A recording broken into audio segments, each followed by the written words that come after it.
এ বন্ধুরে, হে বাবাজিরা গো, সবাই তো আমরা এই দুনিয়ায় থাকার জন্য আসি নাই, আমাদের পূর্বপুরুষরা থাকে নাই। ওনারা আমাদেরকে ঘর বানাইয়া, বাড়ি বানাইয়া, জায়গা জমিন দেয়া সব রেখে ওনারা খবরে ঘুমাইছে। একদিন আমরাও থাকবো না, কথা ঠিক না বেঠি? একদিন আমরা এই দুনিয়ার বাড়িঘর, সুন্দর জায়গা, সুন্দর জমি, সুন্দর দালান, সুন্দর ঘর, নারী বাড়ি সব কিছু বিসর্জন ছেড়ে দিয়ে গো আমরা একদিন 3.5 হাত কবরে সাদা মার্কিন পরে যাইতে হবে কি হবে না? হবে কি হবে না? বন্ধুরে আমার,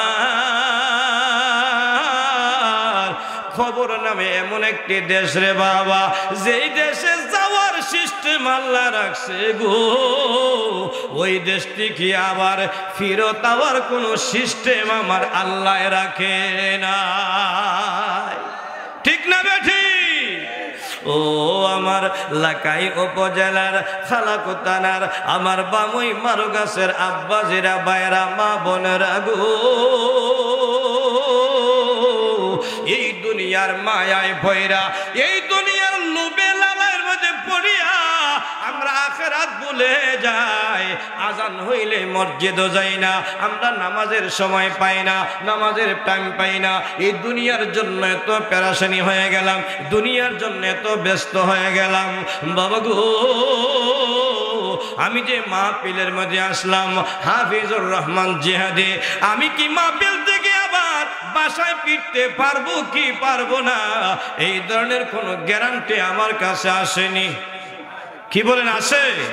এ বাবা, আপনারা যে বাড়িঘর সারিয়া, নবীর প্রেম ভালোবাসা নিয়া, ওলি আল্লাহর মোহাব্বত নিয়া আপনারা যে আমার নবীর জান্নাতের বাগানে মাহফিলের মধ্যে আসছেন গো, আপনারা কি আবার বাড়িতে হায়াতে যাইতে পারবেন কে পারবেন না, এই ধরনের কোনো গ্যারান্টি আপনাদের আসেনি? আসে? ও বাবা রে,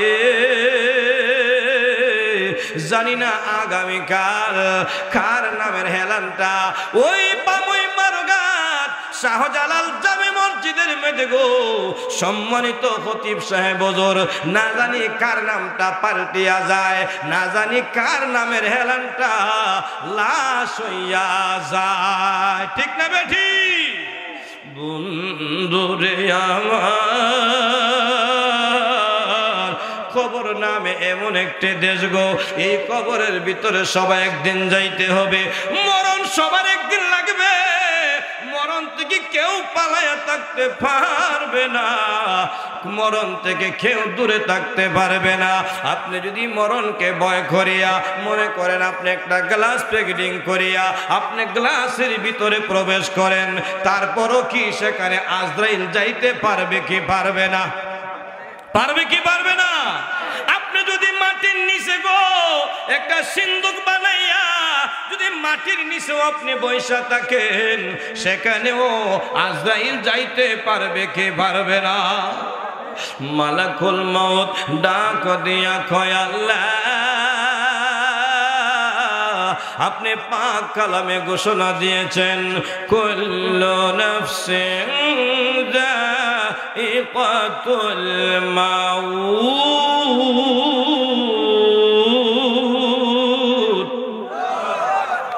আল্লাহ ঘোষণা দিয়েছে প্রতিটি প্রাণী মৃত্যুর স্বাদ গ্রহণ করতে হবে, মরণ লাগবে, মরণ লাগবে, মরণ থেকে কেউ বাঁচতে পারবে না।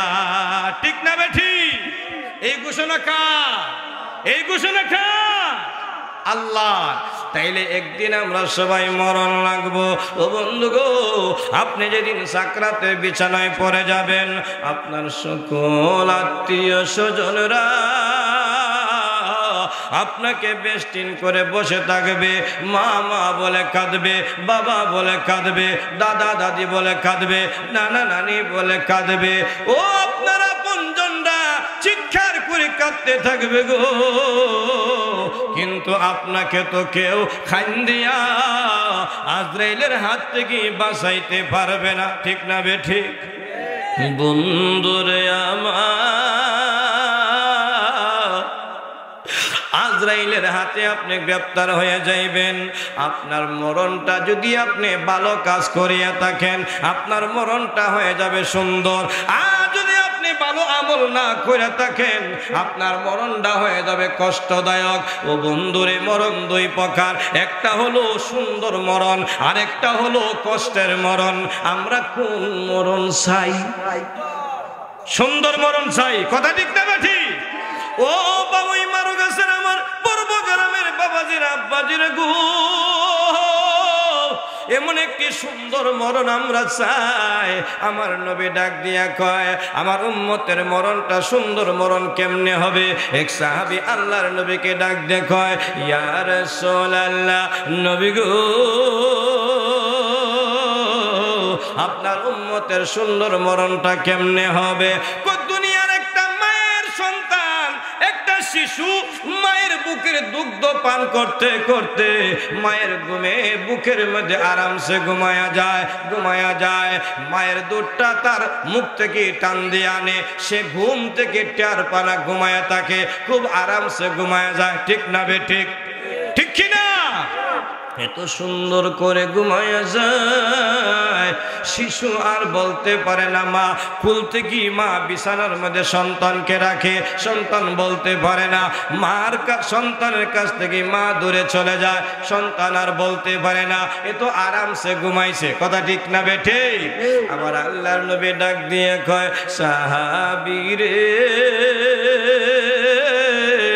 আমার কোন উম্মত যদি 5 ওয়াক্তের নামাজ পড়ে, দুরূদ শরীফের আমল করে, জিকিরের আমল করে, মিলাদ শরীফের আমল করে, মাতা পিতার খেদমত করে, সুন্দর আচরণ সুন্দর আমল গঠন করতে পারে, আমার ওই উম্মতটার মরণটা, ওই শিশু যেইভাবে মায়ের কোলে ঘুমায় গেছে, আমার উম্মতটা যখন আজরাইলে যখন জান খানদান করার জন্য যাইব গো,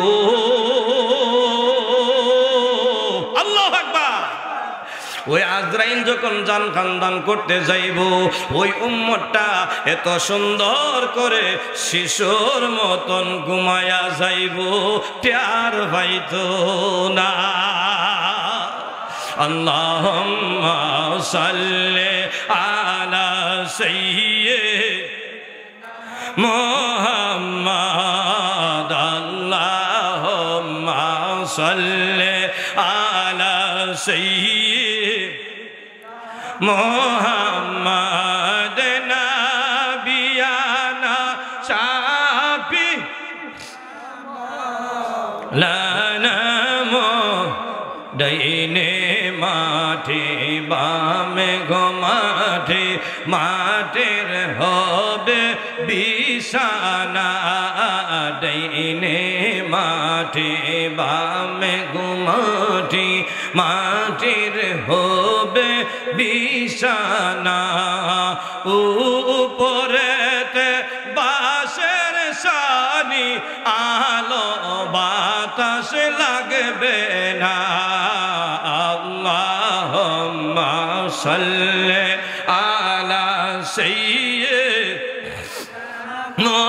মুহাম্মাদ, নাবিয়ানা শাফিয়ানা মাওলানা, মাদ নাবিয়ানা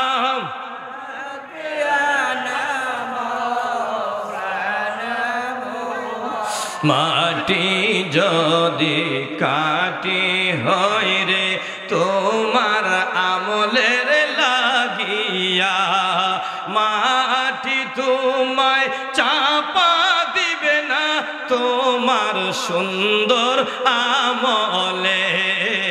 আল্লাহুম্মা সাল্লি আলা সাইয়্যিদিনা মুহাম্মাদ, নাবিয়ানা মাওলানা। আমার বাবাজিরা বন্ধুরা গো, আপনি যখন মরে যাবেন, আপনি যখন ইন্তেকাল হয়ে যাবেন গো, পাড়া প্রতিবেশী সবাই আপনাকে একটা নজর দেখার জন্য আইব।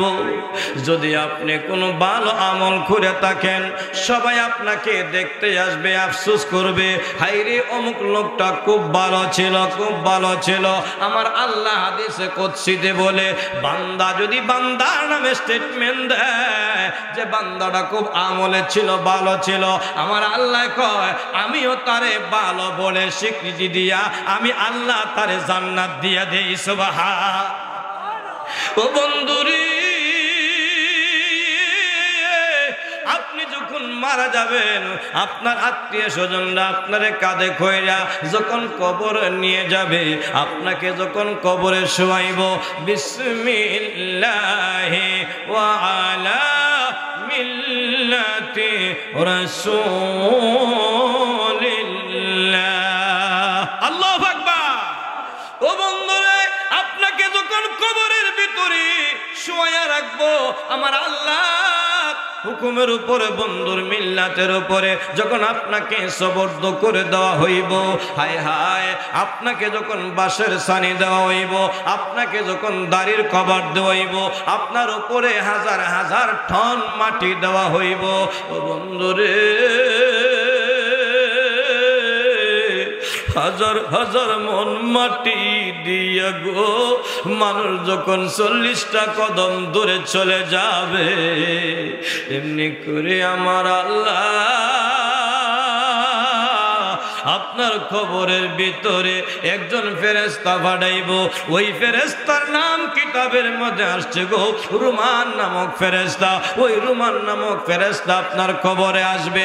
এমন একটা বেশ, এমন একটা বাপ নিয়ে তিনি কবরে আসবে গো, নতুবা আপনার ছেলের পরিবেশ, নতুবা আপনার মেয়ের পরিবেশ, নতুবা আপনার নাতির পরিবেশ, নতুবা আপনার একজন আপনজন স্বজনদের পরিবেশ নিয়া উনি কবরের মধ্যে যাইয়া আপনার হিতানে দিয়া বসবে, বৈশা আপনাকে ডাকবে, উঠেন উঠেন, আজান হয়ে গেছে, নামাজের টাইম হয়ে গেছে, আপনি ওঠেন ওঠেন। যদি দুনিয়ার জমিনে আলমের দুনিয়ায় যদি আপনি নামাজের আমল করে থাকেন, কোরআন তেলাওয়াতের আমল করে থাকেন, জিকিরের আমল করে থাকেন, মিলাদ শরীফের আমল করে থাকেন, তাইলে আপনি ঘুম থেকে ওঠার পরে উজুর পানি আপনি তালাশ করবেন, মসজিদে যাইবার জন্য আপনি রেডি হইবেন। মা বোনেরা যদি মহিলা জাত যদি হয়, ঘুম থেকে ওঠার পর নামাজের মুসল্লা খুঁজবে, তসবিহ সরাটা খুঁজবে, উজুর পানি সন্ধান করবে, তখন রুমান নামক ফেরেশতা ডাক দিয়া বলবে, এ বান্দারে, এখানে নামাজ পড়া লাগবে না, এখানে উজু করা লাগবে না, তুমি কোথায় আইছো জানোনি? বান্দা কবরের ভিতরে ঘুমো, ঠিক না ঠিক? কিন্তু রে বাবা, বান্দা তো কোনো জানে না বান্দা কোথায় আছে। বান্দায় মনে করে বান্দা দুনিয়ার জমিনও আছে। আমার আল্লাহ দুনিয়ার পর্দাটা বান্দার চোখের সামনে থেকে সরায় না। আমার আল্লাহ বান্দার চোখের সামনে এখনো দুনিয়ার পর্দাটা দিয়া রাখছে। বান্দা যখন নামাজ পড়বে, উজুর পানি সন্ধান করবে, বান্দা যখন উজুর পানি চায়, নামাজের বিছানা চায়, মসজিদও যেতে চায়, ওই আমার আল্লাহ ডাক দেয়া কয়, ফেরেশতা রে, দুনিয়ার পর্দাটা আমার বান্দার চোখের সামনে থেকে সরাইয়া দে। আমার বান্দা কোথায় আসছে রে? ওই আলমে বর্জক খবরটা আমার বান্দার চোখের সামনে ধইরা দে। আল্লাহু আকবার। কেমন কাজ কারবার গো! বান্দা যেই মাত্র দেখবে ডাইনে মাটি, বামে মাটি, উপরে বাঁশের ছানি রে, হাজার হাজার মন মাটি দিয়া চাপা দিয়া রাখছে। হাউমাউ করে চিল্লাইয়া কানলেও পৃথিবীর কোন মানুষ আর তার কান্না শুনবে না, ঠিক না বেঠি? বন্ধুরে, তুমি কার জন্য উপার্জন করো হারামি ভাবে? তুমি কার জন্য এত কিছু করলা? আজকে তোমার খবরে যত হিসাব, যত জবাব দেওয়া লাগে, তোমার খবরও তোমাকে দিতে হবে, ঠিক না বেঠি? বন্ধু গো, ফেরেশতায় ডাক দিয়া বলে, হ্যাঁ তুমি আলমে বরজক কবরের মধ্যে আইছো, আমার দায়িত্ব শেষ, আমি চলে গেলাম। রুমান নামক ফেরেশতা চলে গেলেন।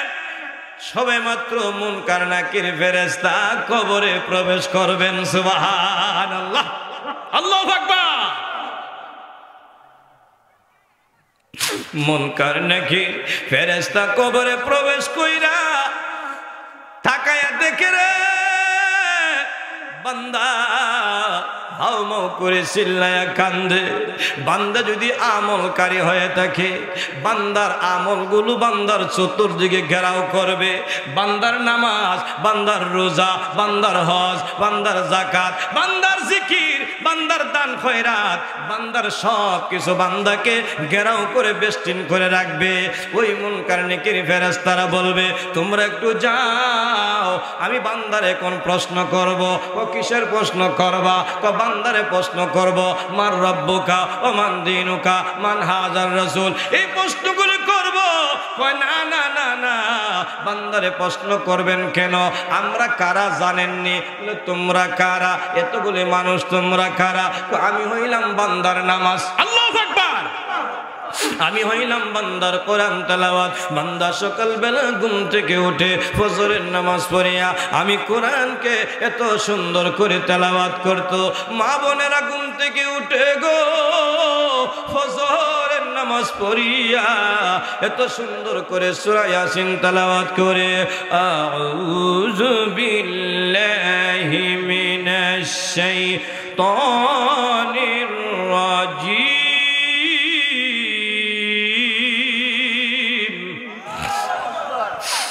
বিসমিল্লাহির রাহমানির রাহিম,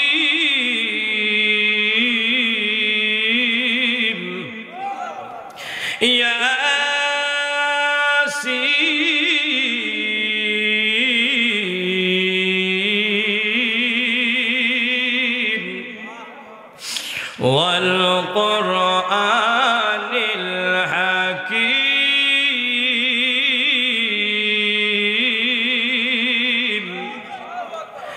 إنك لمن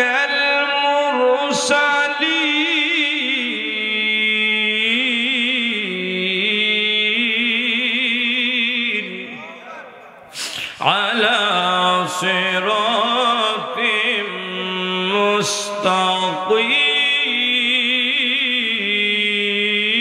مستقيم تنزيل العزيز الرحيم।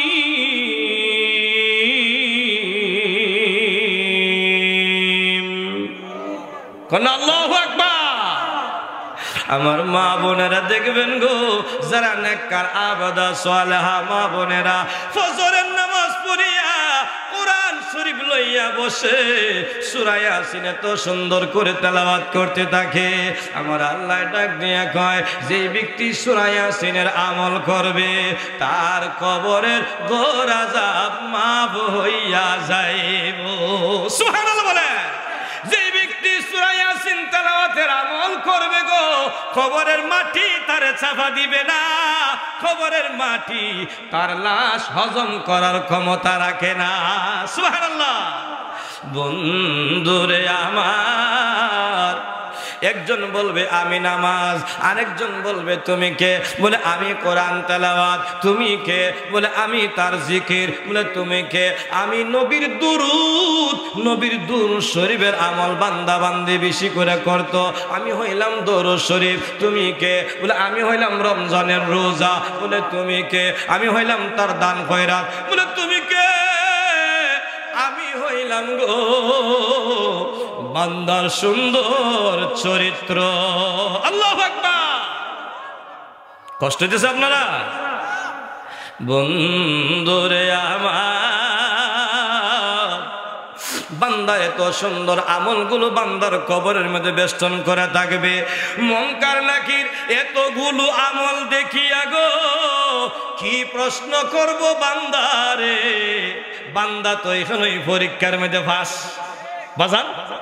ফাঁসনি ফাঁসনি বান্দা তো কিনি ফাঁসতে বান্দার আর প্রশ্ন করবো কিতা বান্দারে মুনকার নেকির আর প্রশ্ন করবে কি বান্দা এখানে ফাঁস হয়ে গেছে এইবার আল্লাহকে ডাক দিয়া কয় মুনকার নেকির আল্লাহরে ডাকে আল্লাহ গো আপনার বান্দারে আমরা আর কি প্রশ্ন করব আপনার বান্দা দুনিয়ার জমিন থেকে আলমের দুনিয়া থেকে যে এত সুন্দর আমল গুলো করে খবর পর্যন্ত নিয়ে আইছে তার সঙ্গী সাথী হয়ে গেছে এখানে আর আমরা প্রশ্ন করতে চাই না আপনার বান্দা তো এখানে ফাঁস করছে এখন আমরা কি করব তাইলে আমার বান্দা যত ভালো নেক আমলগুলো করেছে এগুলি তোমরা একটা কাগজের মধ্যে লেখো লেখা আমার বান্দার গলার মধ্যে ঝুলাইয়া দেও আমার বান্দা জান্নাতি মেহমান আল্লাহু আকবার নামাজের দাম আসেনি আমলের দাম আসেনি এখন যদি আমরা সারা রাত ওয়াজ শুনি